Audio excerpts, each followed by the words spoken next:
দর্শক, আমরা আজকে আমাদের কৃষি পর্বে প্রতিবেদন করব, তা হচ্ছে IUBAT কৃষি কার্যক্রম।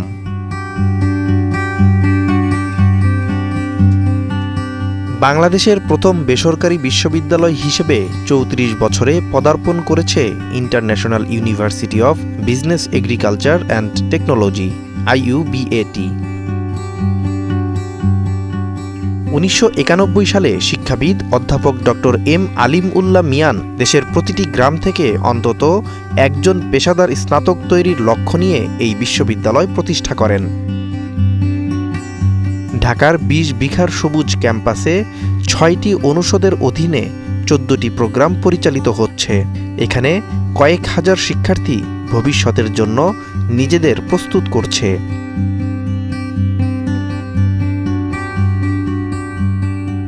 এশিয়া ও আফ্রিকার ১২টি দেশের শিক্ষার্থীরা এই ক্যাম্পাসে পড়াশোনা করছে। প্রায় ৩০০ জন শিক্ষক, যাদের মধ্যে ৯০ জনেরও বেশি PhD ডিগ্রিধারী, শিক্ষার্থীদের দক্ষ করে গড়ে তুলছেন।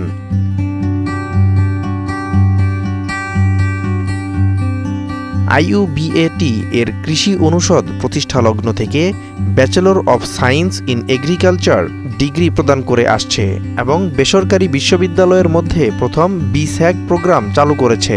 BSAG প্রোগ্রামের প্রধান উদ্দেশ্য হল দেশ এবং বিশ্বের কৃষি সেক্টরের জন্য জ্ঞানী এবং পেশাগতভাবে দক্ষ জনশক্তি তৈরি করা।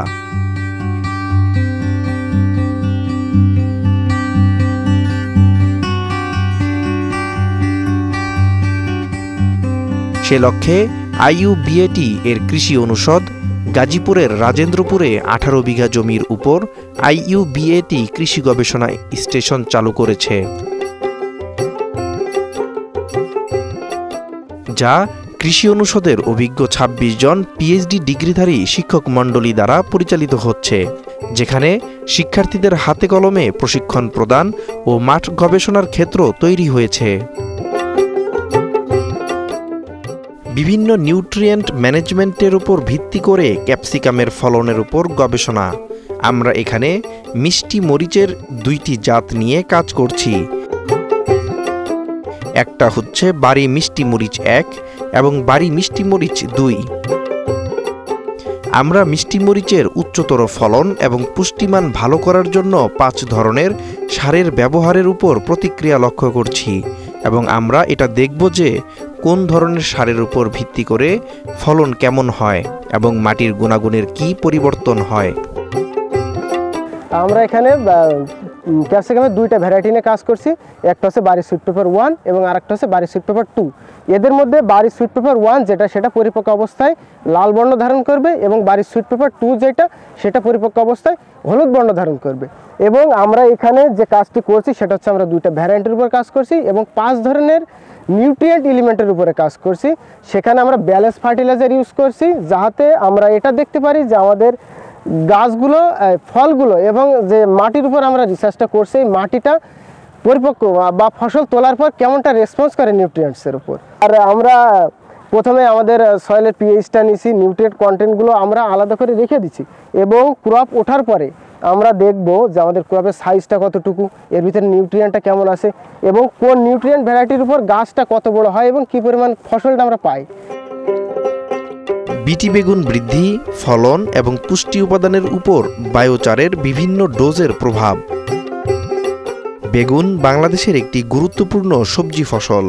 আমাদের গবেষণায় বিটি বেগুন 2 এর উপর বায়োচারের বিভিন্ন মাত্রার প্রভাব পরীক্ষা করা হয়েছে। পরীক্ষায় রাসায়নিক সারের সঙ্গে 10, 20 এবং 30 গ্রাম বায়োচারের মাত্রা প্রয়োগ করে দেখা গেছে যে বায়োচার মাত্রা বৃদ্ধির সাথে গাছের উচ্চতা উল্লেখযোগ্যভাবে বেড়েছে। উপসংহারে, বায়োচার বিটি বেগুনের উৎপাদন, ফলন এবং পুষ্টিমান বাড়াতে পারে এবং টেকসই কৃষি চর্চাকে উৎসাহিত করতে সহায়ক। মিষ্টি আলুর বিভিন্ন জাতের ফলন এবং জৈব রাসায়নিক বৈশিষ্ট্যের উপর স্লো রিলিজ ফার্টিলাইজারের প্রভাব। এখানে আমরা 5টি জাত নিয়ে কাজ করেছি: বাড়ি 1, বাড়ি 15, বাড়ি 17, বাড়ি 18 এবং বাউ। আমরা সিলভা মিক্স সার ব্যবহার করেছি, যা দীর্ঘ সময় ধরে মাটির পুষ্টি ধরে রাখে। সিলভা মিক্স সার মাটির গঠন উন্নত করে এবং দীর্ঘমেয়াদে মাটির উর্বরতা বজায় রাখে, ফলে কৃষকদের খরচ কমাতে সহায়তা করে। আমাদের এই কোর্সের জন্য আমরা এখানে ক্রপস করেছি। এর মধ্যে খুবই রেয়ার আছে, যেমন যে নাইজার বা আমাদের স্যাফ্লাওয়ার, এরকম ধরনের 16টা ক্রপস। কেন আমরা করেছি? আমরা এই যে ইকোলজিক্যাল যে চেঞ্জ আসছে দেশে বা ক্লাইমেট চেঞ্জ হচ্ছে, এর ইম্প্যাক্ট ক্রপের উপরে কী পড়ে সেটা তোমাদেরকে আমরা দেখাবো। তাদের টেম্পারেচার কেমন চেঞ্জ হচ্ছে, লাইট ট্রান্সমিশন কেমন চেঞ্জ হচ্ছে, এই জন্য এখানে আমরা 16 ধরনের ক্রপ স্পেসিস আমরা করেছি। চলো এখন তোমাদেরকে আমি সবগুলো আস্তে আস্তে তোমাদের এক্সপ্লেন করব। এই দেখো, প্রথমে তোমাদের দেখাচ্ছি আমি সয়াবিন। এই দেখো সয়াবিনের এইটা হলো একটা জাত, তারপরে তোমার এখানে একটা জাত আছে, তারপরে তুমি দেখো এই যে একটা ডোয়ার্ফ জাত আছে, এবং এই যে এটা হলো ডোয়ার্ফ ভ্যারাইটি। এটা ছোটোই থাকবে, খুব তাড়াতাড়ি এটা ফুল চলে আসবে, এর ক্রপ ডিউরেশনও মানে তোমার কম। এরপরে আমরা আসো দেখো, এই যে দিস ইজ ব্ল্যাক গ্রাম। হ্যাঁ, এটা আসলে পালস ক্রপ। এটা হলো তোমার দেখো, এটাকে ব্ল্যাক গ্রাম বলে, বুঝছো, বাংলায় বলে মাসকালাই। এটাও আমাদের দেশে এখন খুবই গুরুত্বপূর্ণ একটা পালস ক্রপ, অর্থাৎ ডাল জাতীয় ফসল। এইটা হলো আরেকটা স্পেসিস আমরা দেখলাম। এখানে আমরা ছাত্রদের, এগুলো মূলত ছাত্ররাই ম্যানেজ করে, ছাত্রদের দিয়ে 16 ধরনের ক্রপস করেছি। এর মধ্যে যেমন সিরিয়াল ক্রপস, সিরিয়ালের মধ্যে আছে ভুট্টা, আছে আমার গম, আছে চীনা, আছে কাওন, আবার আছে oil seeds crop. Oil seeds ক্রপের মধ্যে আমার আছে সয়াবিন, আছে আমার মাস্টার্ড, আবার নাইজার আছে আমাদের, যেটা খুব রেয়ার এখন বাংলাদেশে। তারপরে আমাদের পালস ক্রপ আছে, যেমন আমাদের মুগমিট আছে, আমাদের ব্ল্যাক গ্রাম আছে, খেসারি আছে।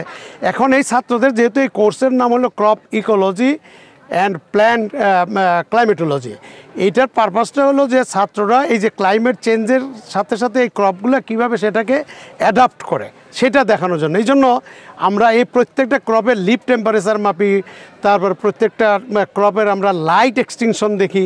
ছাত্ররা হাতে কলমে আমরা এগুলো এখানে দেখাই, এবং ছাত্ররা জানে এক এক ক্রপ এক একভাবে এই এনভায়রনমেন্টাল চেঞ্জের সাথে সে বিহেভ করে। এই জন্য তা ছাত্ররা করে কি, এই যে লাইট টেম্পারেচার এগুলো মেজার করে।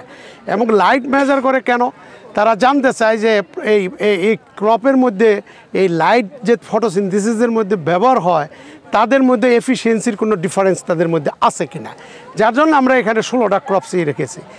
এখন ছাত্ররা তাদেরকে আমরা শেখাচ্ছি যে 16টা ক্রপ স্পেসিসের তাদের মধ্যে ভেরিয়েশনটা কেমন ভেরিয়েশন আছে, কেমন তারা ওই যে বাতাসের টেম্পারেচারের সাথে তার নিজের টেম্পারেচার, তার ভেরিয়েশনটা কেমন। সূর্যমুখী জার্ম প্লাজমের বৈচিত্র্য বিশ্লেষণ, ফলন এবং ফলন উৎপাদনকারী বৈশিষ্ট্যগুলির জন্য বিভিন্ন সূর্যমুখী জেনোটাইপকে আকৃতিগত বৈশিষ্ট্যের ভিত্তিতে মূল্যায়ন করা, উচ্চ ফলন ক্ষমতা এবং উন্নত কৃষি বৈশিষ্ট্যের সমন্বয়ে কাঙ্ক্ষিত জেনোটাইপ খুঁজে বের করা, যা উচ্চ ফলনশীল সূর্যমুখী জাত উন্নয়নের জন্য সহায়ক হবে। সানফ্লাওয়ার ওয়ার্ল্ডের 4th মোস্ট ইম্পর্টেন্ট অয়েলসিড ক্রপ, এবং আমাদের দেশে সারা বছর আমরা এটা চাষ করতে পারি, যেহেতু এটা ডে নিউট্রাল এবং থার্মো নিউট্রাল, এবং সব জায়গায় আমরা এটা চাষ করতে পারি, এবং ফার্মাররা অনেক বেশি ইন্টারেস্টেড সানফ্লাওয়ার কাল্টিভেশনের জন্য। বাট মেজর প্রবলেম হচ্ছে আমাদেরকে সানফ্লাওয়ার বাইরে থেকে ইম্পোর্ট করতে হচ্ছে, তো যার কারণে প্রোডাকশন কস্ট অনেক বেশি বেড়ে যাচ্ছে। তো আমাদের এই এক্সপেরিমেন্টের মূল উদ্দেশ্য হচ্ছে আমরা সানফ্লাওয়ার কাল্টিভেশনের জন্য আমরা হাই ইল্ডিং ভ্যারাইটি চুজ করব। তো যার জন্য দ্য ফার্স্ট স্টেপ হচ্ছে ডাইভার্সিটি অ্যানালাইসিস। আমরা বেস্ট প্যারেন্ট সিলেক্ট করব উইথ সাম গুড অ্যাগ্রোনমিক ক্যারেক্টারিস্টিক্স। ফুলকপি গুণমানের উপর রাসায়নিক এবং জৈব সারের সম্মিলিত প্রভাব। রাসায়নিক এবং জৈব সারের মাটি পুষ্টির উপাদানগুলির উপর প্রভাব মূল্যায়ন করার মাধ্যমে আমরা বুঝতে চাই কিভাবে এই সারের সংমিশ্রণ মাটির পুষ্টি স্তর উন্নত করতে সহায়ক হতে পারে। বিশেষ করে এটি মাটির আর্দ্রতা, পিএইচ স্তর এবং পুষ্টির প্রাপ্যতা কেমন প্রভাবিত করে, যা ফসলের বৃদ্ধি এবং ফলনের জন্য অত্যন্ত গুরুত্বপূর্ণ। আমি ইসরাত জাহান নিপা। আমি বর্তমানে IUB-AT-তে 12 সেমিস্টারে আছি। আমার এই 1.5 জমিতে আমার ইন্টার্নশিপ প্রজেক্ট চলছে। আমার intern instructor doctor Sharmin Akter Chowdhury ma'am. আমরা এখানে ব্যবহার করেছি নাইট্রোজেন, পটাশিয়াম, ফসফরাস এবং বোরন। আমরা ইতিমধ্যে দেখতে পাচ্ছি এখানে আমাদের গাছের বয়স হয়েছে আজকে 34 দিন। আমরা এখানে গাছের সর্বোচ্চ ভেজিটেটিভ গ্রোথ দেখতে পাচ্ছি, আমাদের পাতার দৈর্ঘ্য, পাতার প্রস্থ, এবং আমরা আশা করছি কিছুদিনের মধ্যে খুব শীঘ্র এখানে কার্ড ইনিশিয়েশন হবে। তো আমরা হারভেস্টিংয়ের সময় আমরা এখান থেকে দেখতে পাবো যে আমাদের কার্ডের ওয়েট কেমন আসছে, আমাদের কার্ডের স্প্রেড কেমন, আমাদের পুরো এই গাছটা যে আছে গাছের আমাদের পাতা, নাম্বার অফ লিভস আমরা কালেক্ট করব, আমরা স্টেম লেন্থ কালেক্ট করব, আমরা প্লান্ট হাইট কালেক্ট করব। আমরা যেখানে ইন্টিগ্রেটেড নিউট্রিয়েন্ট ম্যানেজমেন্ট নিয়ে কাজ করছি, আমাদের মুখ্য রেজাল্টগুলো কী কী, আমাদের কার্ড ওয়েট, আমাদের কার্ডের স্প্রেড, আমাদের প্লান্ট হাইট, আমাদের ভেজিটেটিভ গ্রোথ, এবং কততম দিনে আমাদের এখানে কার্ড ইনিশিয়েশন হচ্ছে, কত দীর্ঘ সময় নিচ্ছে আমাদের হারভেস্টিং টাইম পর্যন্ত, আমরা সেগুলো অ্যানালাইসিস করব। এবং আমরা সাথে কিছু মাটি, আমাদের যে মাটি আছে, আমরা হচ্ছে মাটির কিছু কেমিক্যাল অ্যানালাইসিস করব। আমাদের এখানে নিউট্রিয়েন্ট, কী পরিমাণ নিউট্রিয়েন্ট এখানে অ্যাবজর্ব করা হয়েছে, যেহেতু আমাদের কাজটাই হচ্ছে ইন্টিগ্রেটেড নিউট্রিয়েন্ট ম্যানেজমেন্ট। সো আমরা এখানে 2 ধাপে কাজ করব। আমাদের ভেজিটেটিভ গ্রোথে গাছ মাটি থেকে কী পরিমাণ nitrogen, potassium, phosphorus, boron absorb করেছে এবং হারভেস্টিংয়ের সময় কী পরিমাণ করেছে, অবশিষ্ট কী, সেটা হচ্ছে আমরা তুলনামূলকভাবে আমরা এখানে বিশ্লেষণ করব।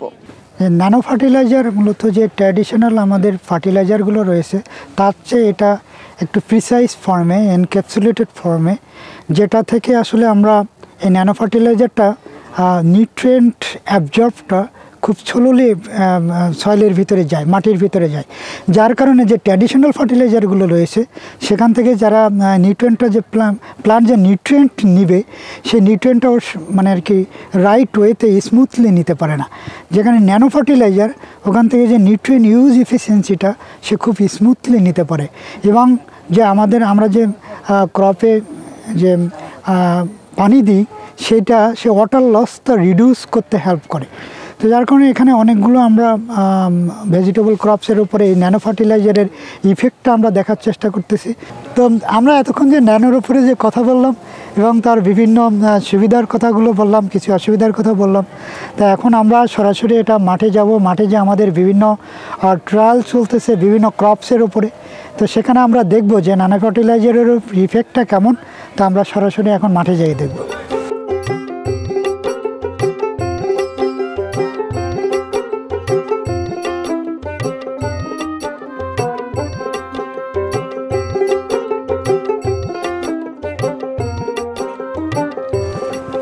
আমরা এখানে প্রতি সপ্তাহে 2 দিন সর্বনিম্ন আসি এবং আমরা এখানে এসে আমাদের গাছগুলো পরিচর্যা করি এবং দেখি যে গাছগুলো কেমন আছে, এবং গাছগুলোর যে কন্ডিশনের উপর ভিত্তি করে আমরা বিভিন্ন ট্রিটমেন্টগুলো নিয়ে থাকি। যেমন আমরা নিয়মিত পানি দেওয়ার ট্রাই করি যাতে সয়েল ময়েশ্চারটা অপটিমাম অ্যামাউন্টে থাকে, এবং এগুলোর পাশাপাশি গাছের যে রোগবালাইগুলো আছে সেগুলো আমরা নিয়মিত পর্যবেক্ষণ করি, এবং আমরা সেইগুলোর উপর ভিত্তি করে আমাদের যে বাড়ি রিকমেন্ডেড যে আমাদের ওষুধগুলো আছে, কেমিক্যাল ফার্টিলাইজার, সেগুলো আমরা ইউজ করি।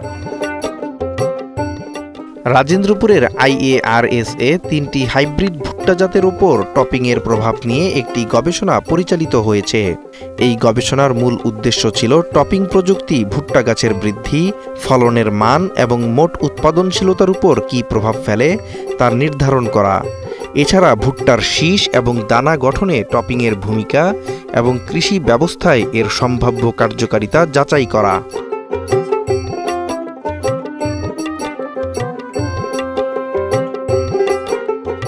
হ্যাঁ, তোমরা জানো যে ভুট্টা কিন্তু বাংলাদেশের একটা খুব ইম্পর্টেন্ট ক্রপ। এখন এই ক্রপটার যে অবস্থা, এই অবস্থায় কি করণীয় আছে, অ্যাগ্রোনমিক কি অপারেশনটা এখানে করতে হবে। আমরা গাছের যে অবস্থা দেখছি তাতে মাঠে বেশ কিছু আগাছা আছে, তাই না? আগাছাগুলি উইডিং করতে হবে, আর এটি কিন্তু এখন ভেজিটেটিভ স্টেজে আছে। ঠিক এই মুহূর্তে দরকার হচ্ছে কুইক ভেজিটেটিভ গ্রোথ। এই জন্য কী করতে হবে? এর জন্য করতে হবে ইউরিয়া সার অ্যাপ্লাই করতে হবে। আমরা সাধারণত 3 ভাগে ভাগ করে ইউরিয়া সারটাকে দেই। প্রথমত জমি তৈরির সাথে সাথে দিয়ে দিই 3 ভাগের 1 ভাগ, আর তারপরে সেকেন্ড ডোজটা দেওয়ার সময় হচ্ছে অ্যাপ্রোপ্রিয়েট টাইম হচ্ছে এখন। এই মুহূর্তে এটা দিলে পরে এটা ধাক করে বড় হয়ে যাবে। এই গাছগুলোর ভিতরে আমি কিছু গাছকে দেখতে পাচ্ছি, এগুলি একটু ছোট আছে, এটা অপটিমাম সাইজ আছে, এটা একটু বড় হয়েছে। কারণটা কি কারণে এগুলি ছোট হয়েছে বলো তো? এটা হচ্ছে হ্যাঁ, তাছাড়া সম্ভবত এগুলি হলো ওই ঠিকমতো তোমার জার্মিনেশন সময় ঠিকমতো জার্মিনেশনটা হয় নাই। এই যে পাতাটা হলুদ হয়ে গেছে, হ্যাঁ এই পাতাটা হলুদ হয়েছে, এটার গ্রোথ ঠিকমতো হয় নাই, বা এটা এগুলির ভিতরে আমরা যেটা বুঝতে পারছি এর ভিতরে নাইট্রোজেনের ডেফিসিয়েন্সি আছে। কাজে ইমিডিয়েটলি কিন্তু ইউরিয়া সারটা অ্যাপ্লিকেশন করাটা খুব জরুরি। এই ব্যাপারে এই গবেষণার সাথে আমাদের ছাত্ররা জড়িত আছে। আমরা তাদেরকে সুপারভাইজার হিসেবে কাজ করছি এবং দেখতে চাচ্ছি যে আদতেই আসলে টপিং করে দিলে ভুট্টার ফলন বৃদ্ধি হয় কিনা। এটার গবেষণার ফল যদি পজিটিভ পাই, অবশ্যই এই টেকনোলজিটা ডিসেমিনেট করা হবে এবং তাতে যদি সত্যি প্রোডাকশান বেড়ে যায় তাহলে টোটাল প্রোডাকশনের উপরে বড় একটা এফেক্ট আসবে বলে আমরা বিশ্বাস করি আর কি।